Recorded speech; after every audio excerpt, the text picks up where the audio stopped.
At Acro Industries, we're always looking for new programs, looking for new industries. In some cases, we'll get involved with a program that's just on the ground floor.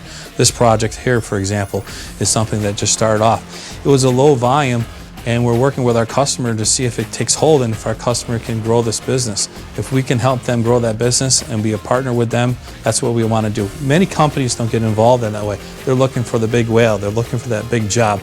But we like to be involved no matter if it's the big job or the small little job that we think will turn into a big job. Are you interested in cutting costs? DFM.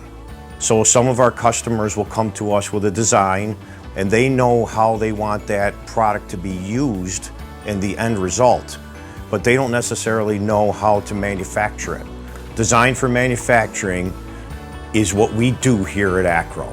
So we will really try to drive cost out of your product, quality into it to help you.